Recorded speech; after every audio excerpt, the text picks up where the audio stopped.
My name is Hannah. I'm 30 years old and I'm both the chef and the owner of a high-end steakhouse. Both of my parents were steak chefs and I grew up watching them serve amazing steaks that made their customers incredibly happy. Inspired by my parents, I decided to follow in their culinary footsteps. After years of hard work, I finally achieved my dream of becoming a steakhouse chef. And even better, 3 years ago, I opened my own high-end steakhouse. And not to brag, but our steakhouse is top-notch. Not just in terms of the steaks and wine, but the ambience as well.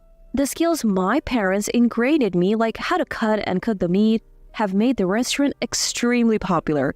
We're usually packed with a long line of people waiting to get in. It feels so rewarding to see everyone eating so happily.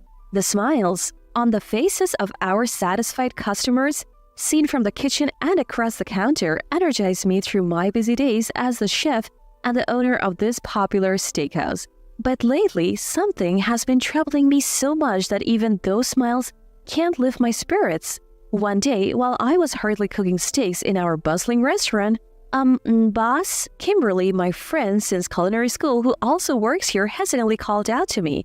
I looked where Kimberly was pointing and saw a woman in her late 60s along with a man and a woman in her late 30s, all chomping down on their steaks while rattling off pretentious food commentary. Those jerks are making a mess while acting like know-it-alls again. Matthew, another friend from culinary school who was cooking steaks next to me and also Kimberly's brother, clenched his teeth in anger.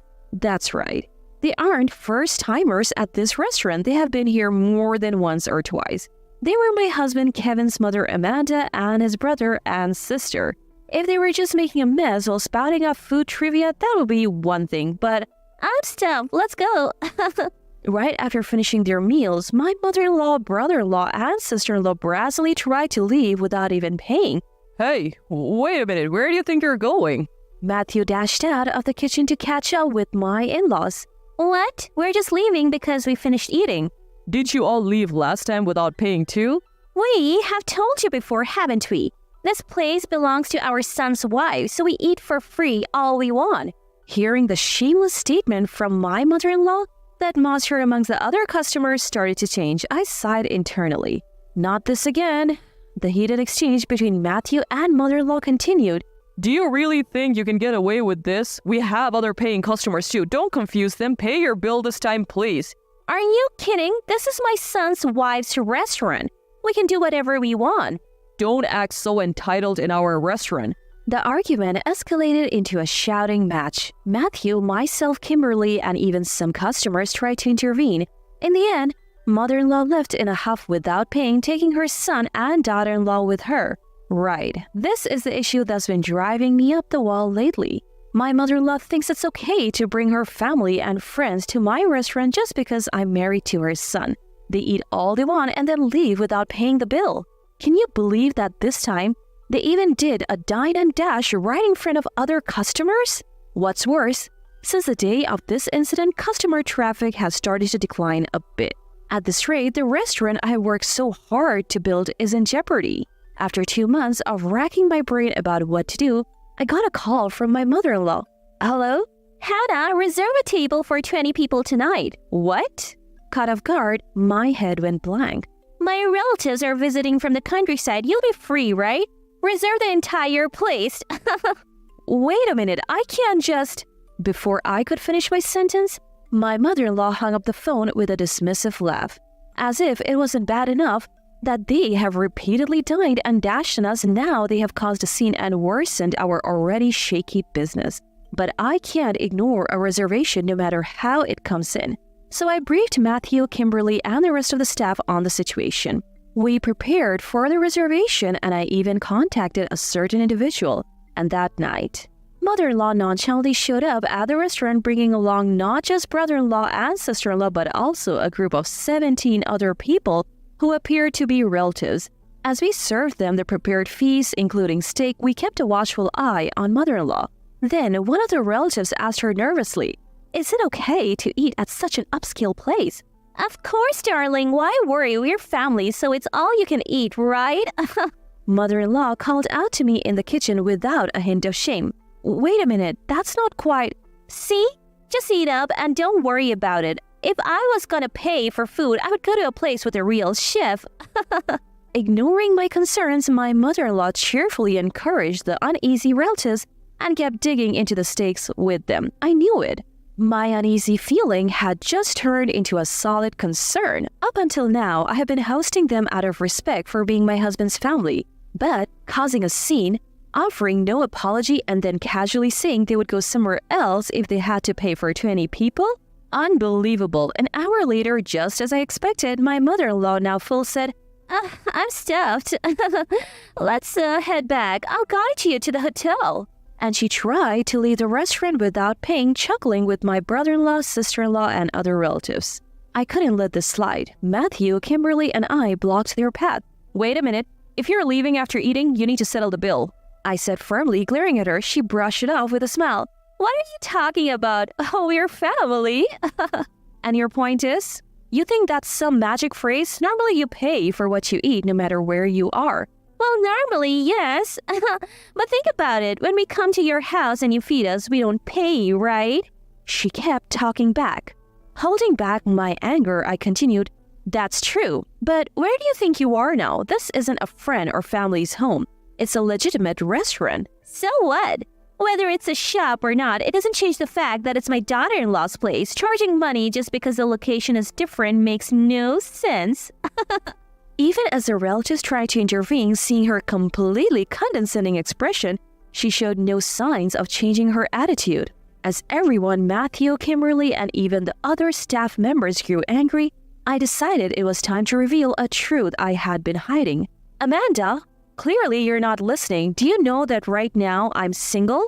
At this, mother-in-law's laughter stopped and her face formed 3 circles, one with her eyes and one with her mouth. Brother-in-law, sister-in-law, and the relatives did the same. However, a few seconds later, mother-in-law burst out laughing again. What are you even talking about? There is no way Kevin would divorce me without telling me. It's no lie. We are really divorcing, which means you and I are no longer part of the family. Huh? Then why didn't Kevin say anything until now? Exactly. Kevin, my now ex-husband, hadn't informed mother-in-law of this fact. During dinner earlier, mother-in-law had been complaining about not receiving any messages from her son. Well, Kevin didn't want to contact you because you two don't get along. He even told me not to say anything when we were divorcing. He said he would tell you when the time is right. What? At this, both brother-in-law and sister-in-law along with the relatives were visibly disturbed. That is when Matthew seized the opportunity to speak up. That said, your bill comes to $3,000 for all 20 of you. At the mention of $3,000, mother-in-law and the relatives were stunned, a wave of shock spreading among them. What?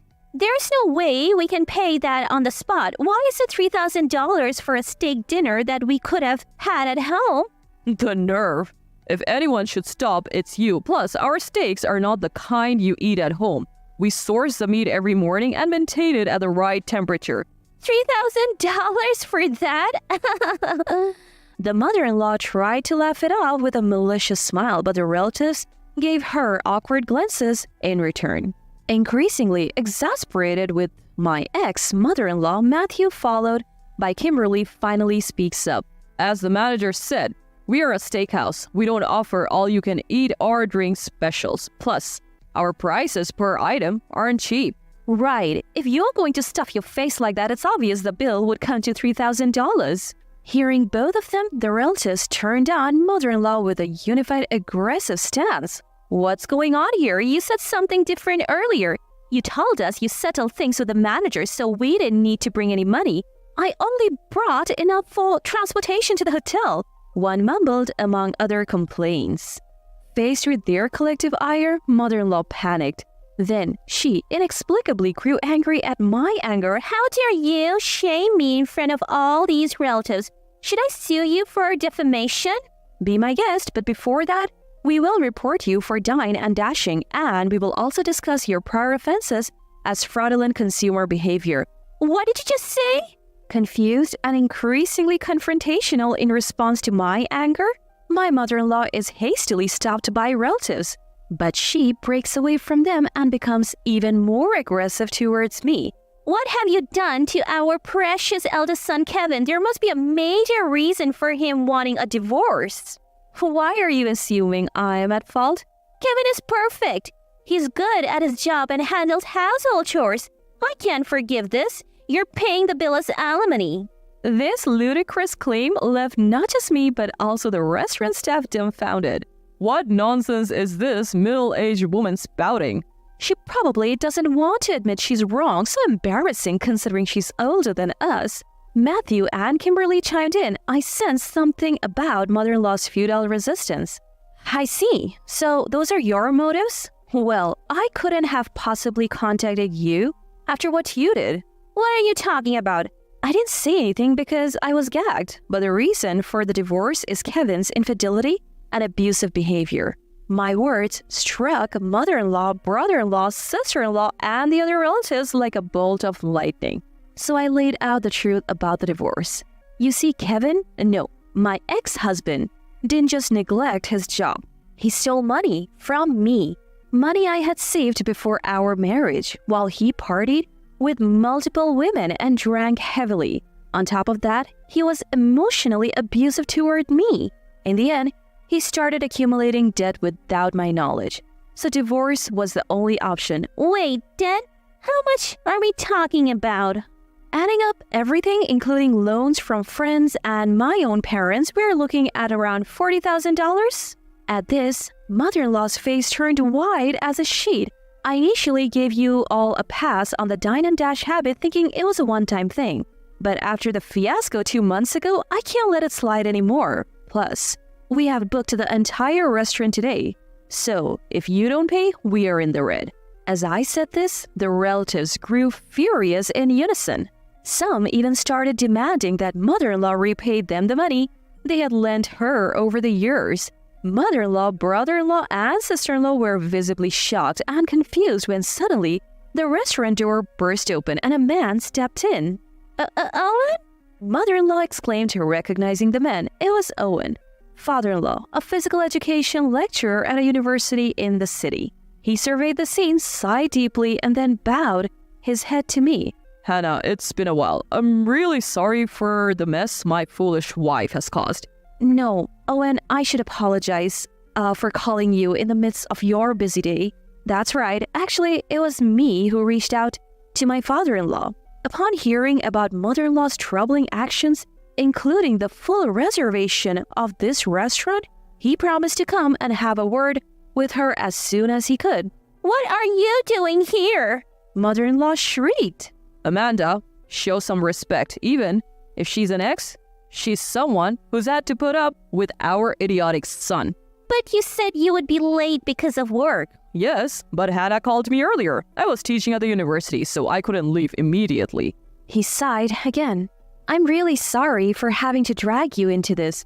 There is no need for you to apologize, Hannah. I heard everything while standing at the entrance. I know the situation. With that, father-in-law glared at mother-in-law. Hey, Amanda, what's the deal? You've been dying and dashing repeatedly and you almost caused a scene last time? No, you've got it wrong. I only have $60 on me right now. What? Are you kidding me, Amanda? You come to a high-end restaurant and that's all you bring? You can't even pay for a single meal? Father-in-law's anger exploded and mother-in-law trembled visibly. After letting out a big sigh to contain his anger, father-in-law continued. As I said earlier, I heard what happened at the entrance. Not just Kevin, but you too, Amanda. You've been acting so recklessly and shamelessly. No. It's not like that. The real problem here is Hannah. She knew about the divorce and didn't say a word. Enough excuses. Kevin is the one who silenced her, and he is the root cause of all this mess. Father-in-law's booming voice made not only mother-in-law but also the relatives and the wait staff, including Matthew and Kimberly, gasp and tremble. Noticing this, father-in-law cleared his throat and deeply bowed to us. I apologize for the scene and for my foolish wife. I'll cover the bill and the debts my relatives have mentioned. Please forgive us. You're doing what? Mother-in-law was shocked, but father-in-law continued to me. And regarding the alimony for Kevin's divorce, I would like to discuss it later. I also bear responsibility for my son's actions, so... No need. Kevin's existing debts are already taken as alimony, so please don't worry. Really? Both my son and I owe everyone an apology. Father-in-law bowed deeply again and turned to mother-in-law. I'm so sorry. Don't get me wrong, I said I would cover the costs for now, and you will pay it back later with your own earnings. At this point, brother-in-law and sister-in-law who were pointed out by father-in-law were utterly shocked. Father-in-law declared that if they had been dine and dashing along with mother-in-law, they were equally guilty. He cut off all ties with mother-in-law, brother-in-law, and sister-in-law on that very day. Later, father-in-law covered the $3,000 for today's meal, the $14,000 for past dine and dashing, and around $10,000 for mother-in-law's debts to relatives, a total of $27,000. Apparently, part of mother-in-law's debts was due to dine and dashing at my restaurant, but it was later revealed that she had also been financially supporting a younger man. Upon discovering this, father-in-law was furious beyond words, and the situation with mother-in-law became so irreparable that they divorced. Additionally, he cut ties with brother-in-law and sister-in-law as well. And so, the ousted trio, mother-in-law, brother-in-law, and sister-in-law, moved into a cheap apartment in the city. They're juggling part-time jobs to pay off their debts and working from dawn till dusk. Mind you, all of them are struggling. Mother-in-law, who has always been a housewife, along with brother-in-law and sister-in-law who relied solely on father-in-law's income despite having college degrees, are all finding it hard to adapt to their first jobs. They're getting yelled at by younger bosses and colleagues almost every day. On the flip side, things are looking up for me, including this recent episode. Relatives and friends who used to come with mother-in-law are now visiting on their own, and guess what? They're actually paying for their meals. They're genuinely thrilled with the high quality of the food and service. So as much as I thank mother-in-law for this one silver lining, the smiles of these satisfied customers keep me, Matthew, Kimberly, and the rest of the staff going strong.